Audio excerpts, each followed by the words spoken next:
Assalamualaikum warahmatullahi wabarakatuh. Terima kasih Bapak Pimpinan. Pada pagi ini perkenalkan, saya Lili Pujati, saya Ketua Serikat Pekerja Angkutan Indonesia. Kebetulan saya salah satu driver online.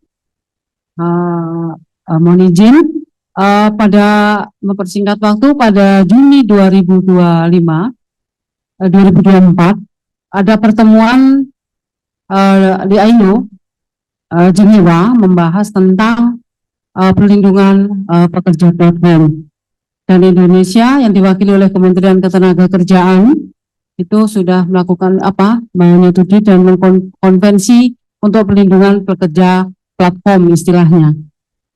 Terus kedua, tidak lupa kami ucapkan juga terima kasih mungkin yang belum kami sampaikan secara terbuka kepada Bapak Presiden Bapak Prabowo Subianto terkait pemberian THR kepada kawan-kawan driver ojol yang memang belum semuanya mendapatkan, tapi itu adalah langkah maju dari pemerintah saat ini.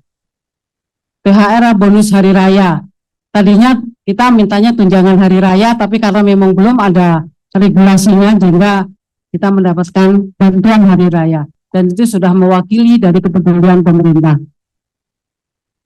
Nah, selain itu juga kami dari beberapa perwakilan serikat memang mengusulkan untuk supaya Bapak Presiden membuat perpres terkait perlindungan pekerja transportasi online atau pekerja platform. Nah, kami berharap sambil menunggu undang-undang yang sedang digodok, ada langkah maju dari Bapak Presiden untuk memberikan nilai kenyamanan bagi kami, supaya kami juga mendapatkan hak-hak kami sebagai driver. Karena selama ini kami ini driver ini tidak pernah mendapatkan hak apapun, seperti jaminan sosial.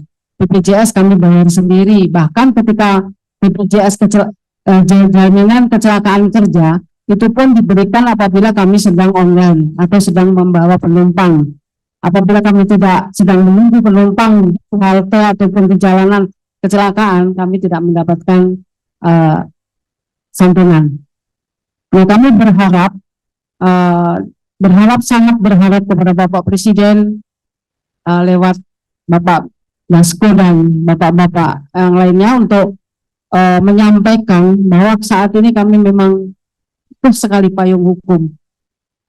Nah, dengan adanya payung hukum itu yang secara pasti kami akan akan mengakomodir hak-hak kami.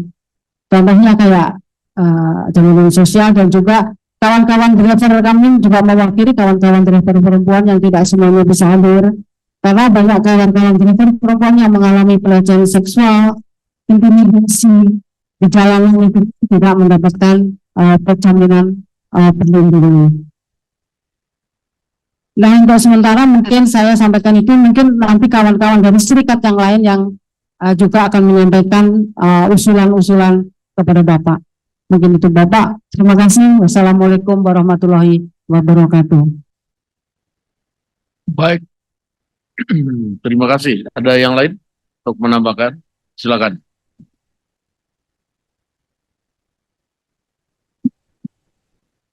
Assalamualaikum warahmatullahi wabarakatuh.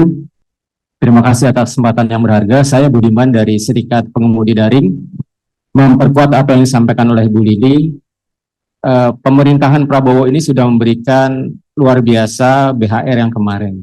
Dan hari ini driver itu tidak terlindungi dengan baik, hanya berupa pilihan untuk jaminan sosial.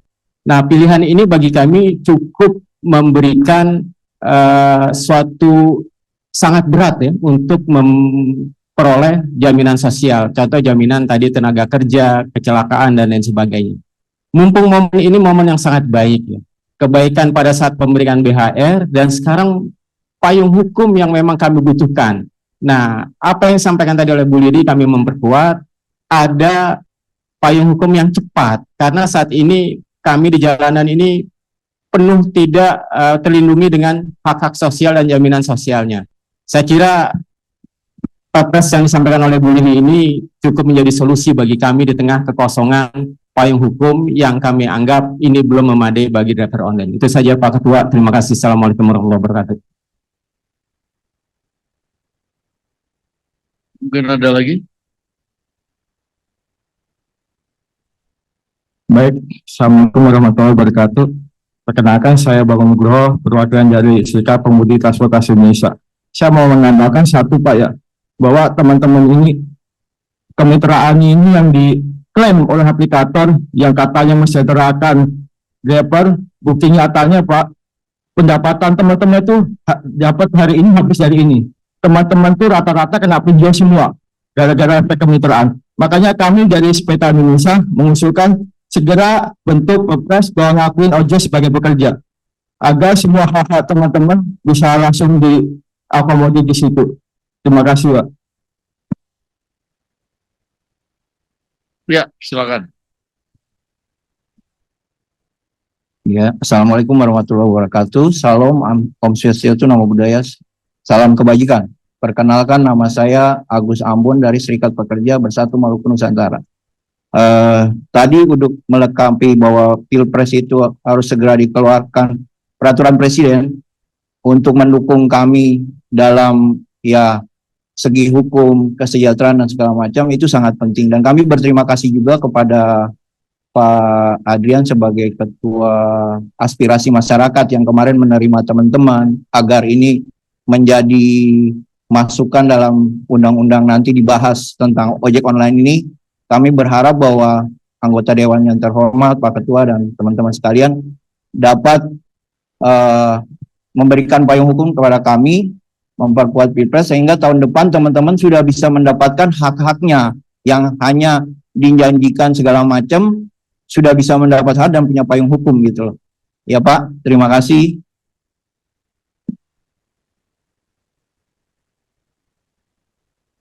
Ada lagi?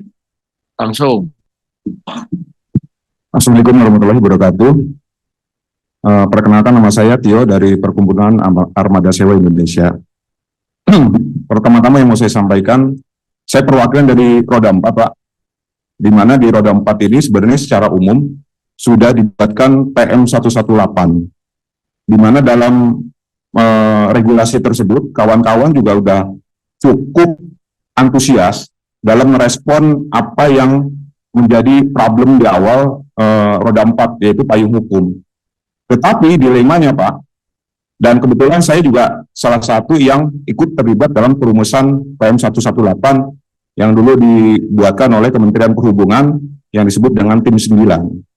Sampai saya juga menjadi perwakilan ke beberapa daerah untuk mengedukasi PM 118 fungsinya itu seperti apa. Tapi cukup miris Pak, ternyata implementasinya nggak ada. Sedangkan kawan-kawan sudah cukup banyak juga mengeluarkan biaya. Karena di dalam PM 118 itu kita harus mengajukan izin melalui BPTJ kalau di Jakarta, Bu. Badan Pengelola Transportasi Jabodetabek. Dan itu bukan biaya murah. Satu unit itu dengan menghabiskan biaya 100.000. Yang dimana di dalam PM 118 itu harapan kami ada perubahan.